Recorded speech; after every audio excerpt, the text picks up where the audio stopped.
because you were the smallest. I was the smallest. Yeah. I was more like Oliver Twist rather than the Artful Dodger, Shaun. I became the Artful Dodger in later life, but at first I was just a sweet, innocent little boy who didn't, used to cry all the time, basically. So with them putting you to work like that, did you get in any scrapes? No, but I can remember feeling scared, Shaun, because I'd have to open the door for them, and I couldn't search in the house properly. It was all the panic things, and they were good at what they were doing at that age, and then I learned how it was meant to be done, kind of thing. But I felt a lot of fear at first, but I didn't get arrested, Shaun, during those few months. I think I was in that children's home in Mozart for 5 months or something, stealing every day, going with this one and that one. They had the parties and the blues things them days where you dress up and go in the estate, and there's parties every week. And we were kids, and some of them are coming in their safari suits with the big coin hanging out. But I was all so small, nothing ever fitted me, Shaun. So I bought a pair of skin shoes and trousers, but it looked ridiculous on me.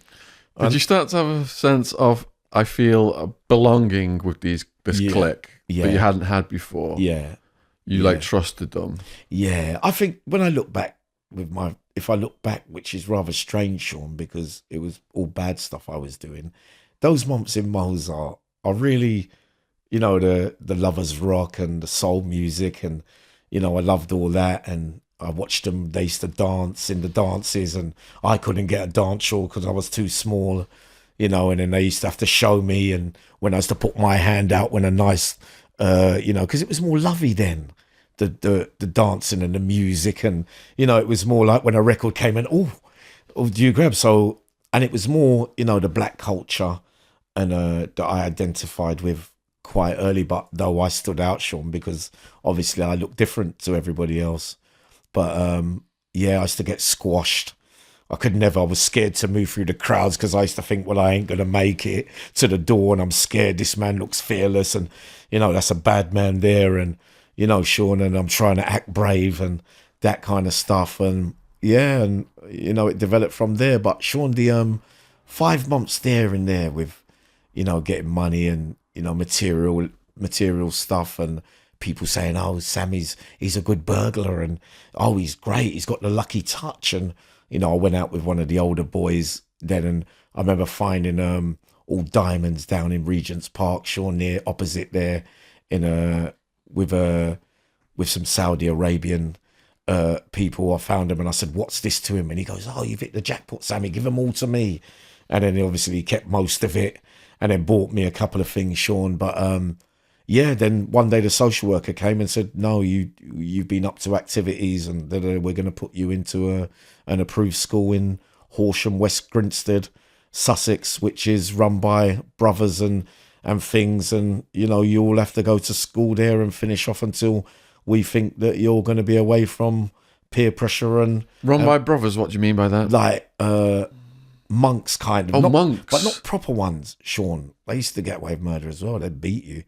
And that as well there, Shaun. So I was there for 10 months there. When I went there, I started crying straight away again, Shaun. It was further away. Everyone used to go on weekend leaves to their parents, but I couldn't because I didn't have a stable home. I used to run away from there and get lost in my pajamas out in the countryside. Well, I can remember one time, Shaun, running at night and ended up 3 hours later in the same spot I started because I couldn't find the train station. So there was physical abuse from the monks? Yeah, physical abuse there. I met some of the big names in criminal activity that would go on to live their lives as well, but not do as much prison as me during that school time there. But again, I used to get protected, Shaun, by other boys, bigger boys. They used to stand out for me. I always had guardian angels at certain times, even when I got badder and more fearless and don't mind dying and that kind of stuff, Shaun. But and then 10 months there, ran away, went on a burglary spree with 2 of my friends. So I was on the run, staying at one of those houses, Shaun, and basically one of them got arrested and, grassed me up kind of thing. And we all 3 of us got nicked, and, they both got me to admit to everything that we'd been doing for a month, and that was a feature as well. The police, people pleasing there. Or, come on, Sammy, tell us what you did. Where was it? You know, you'll get into trouble. You know, I fell for all of it, Shaun. But again, saying yes and admitting to things that I haven't done was a common feature as well, you know. So they can solve more cases. Yeah. You know, I don't mind. I'll take all the punishment. It's all right. And what was the punishment? Well, straight away at that time, Shaun, for 16 burglaries or 20 or something like that at that early age. I was 15 and a half then, I think. And I went to juvenile court, and I'll never forget my first ever stealing case, the laid bench.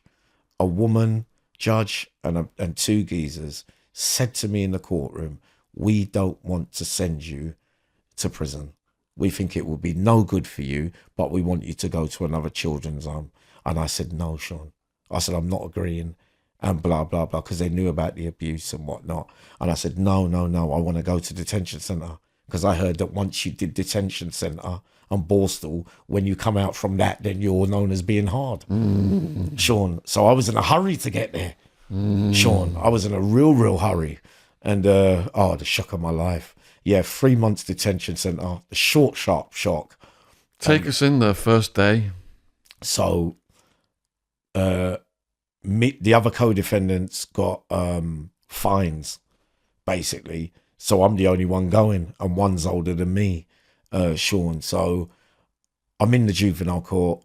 I'm getting in the cage van, which was a green thing with all meshing around the windows. And I'm thinking, wow, Stamford House, because I was on remand there again. That was the second time I'd been in Stamford House after the first time for the stabbing. Shaun, and I'm getting there to Goodhurst, Kent, Blantyre House, which was a DC at that time, Shaun. And I've got there, Shaun. Obviously, I'm 4 foot high. I've got off the bus, and a screw with me, because they all used to wear their hats over their eyes, and these ones were absolute fearless, Shaun, and, you know, they're going to frighten her. So I'm standing there, and he goes, right. If it's a man that addresses you, an officer, you say sir, and if it's a she, you say madam. Have you got that? And I went, yeah. He went bang in the face, and I wanted to start crying into me, Shaun. So I looked at him, I go, sir, and he goes, right, I'm not your mother, I'm not a social worker, I'm a effing screw, and I'm here to screw you down to the ground, right? This is what the short, sharp shock was about, Shaun. So we've gone in now. I can barely carry the kit, Shaun, because I'm so small. And he's gone, right, now pick up all the kit and run down that corridor there, and there'll be another officer waiting for you. So I'm running, Shaun. I'm thinking, wow, this is not what I expected. And then at the other end, there's a sign on the wall saying, don't run. So when I got down to the other end, Shaun, he banged me in the mouth again. And all the kit figure, and he goes, what are you dropping the kit? He goes, pick up the kit. And do. So now I've got tears. I'm thinking, oh, God, I'm right crybaby, Shaun. So I've got into the room. He's gone, right, pick up the kit. He goes, you're going to go into a cubicle for the night. And So I'm walking. There's about 10 or other 12 newies. And I'm in there. Got into the cubicle for the night, because you remember in detention centre, you're not allowed to talk to others unless it's recreation time and all that, Shaun. You can't shout across and go, yeah, boy, what you in for? And you have to do that at other times when you're together all alone, and you don't get a lot of time alone, Shaun. And I'm there in the cubicle, Shaun. I remember waking up, and all I could hear was left, right, party, halt. And I'm thinking, this is the army. And I'm lying there thinking, but you can't look through the windows because they got bars and it's got funny screens on the glass. So you can't see out. And I'm thinking, oh, so I'm here now. Right.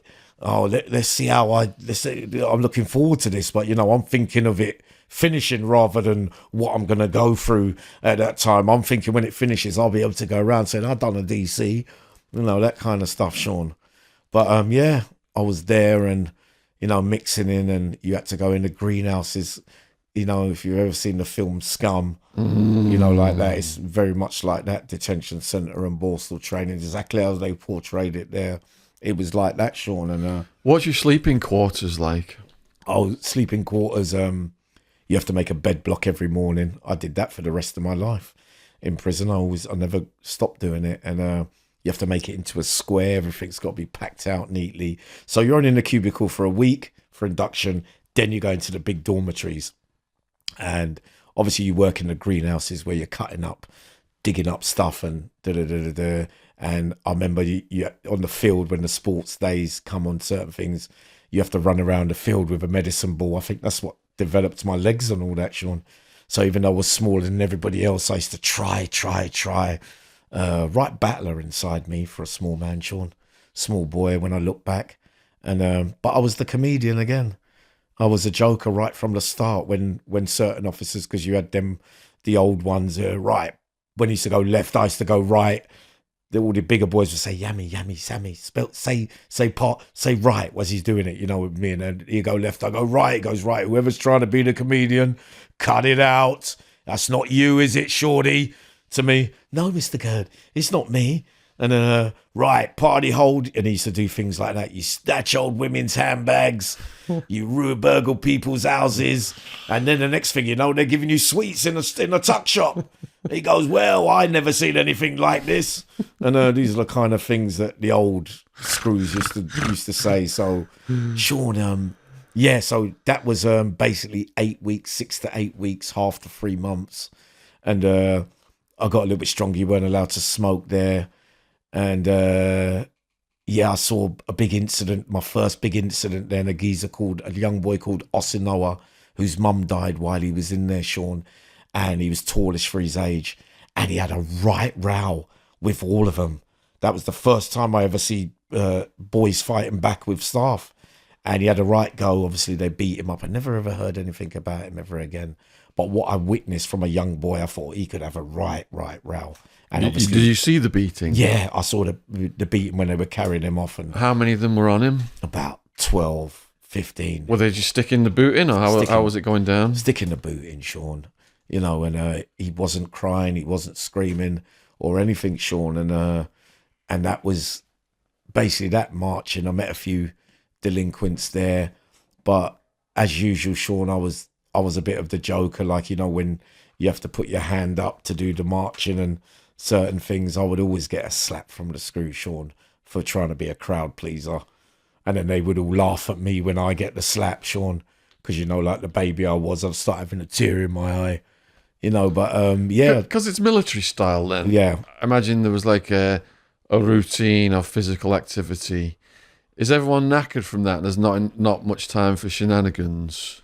Yeah, them days it's you all eat at the meal table, single file, in the boot room, Shaun, which is where you wash and shave. Like, they used to get you up at 6 a.m, and in the winter it was as well, Shaun. You stand up in a 2-man queue, but you have to have your pajama tops off so that you feel the cold and everything. And he goes, next two. And then I used to run past them where I didn't have no hair on my face. They used to give me the razor and say, you got to shave. I said, yeah, but there's nothing. Bang.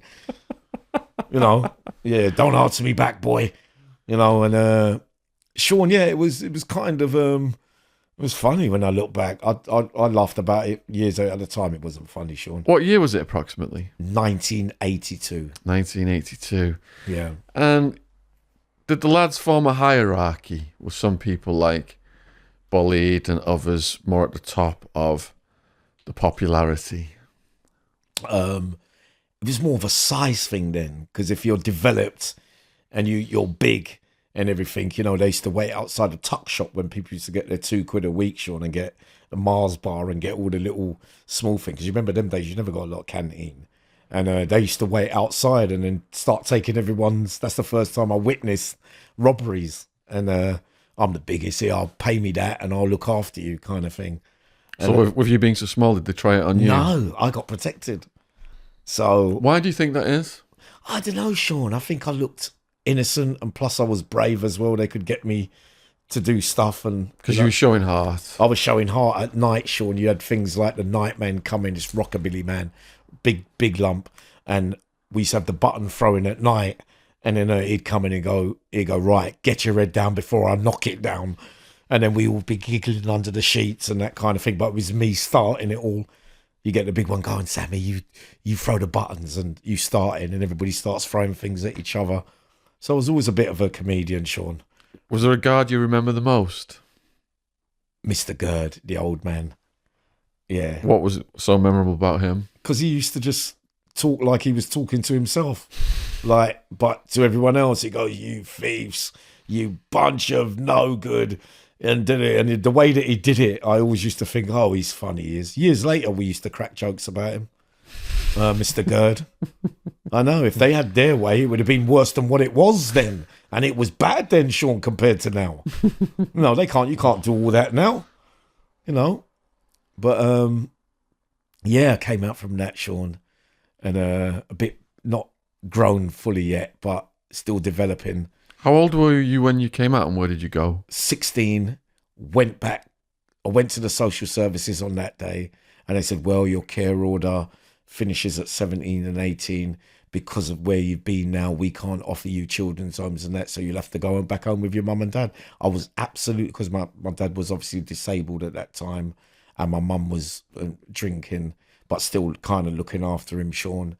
And my oldest sister was living in her room there. So finally, after all the children's home, I finally was in the place where, but it held too many scars emotionally for me, Shaun.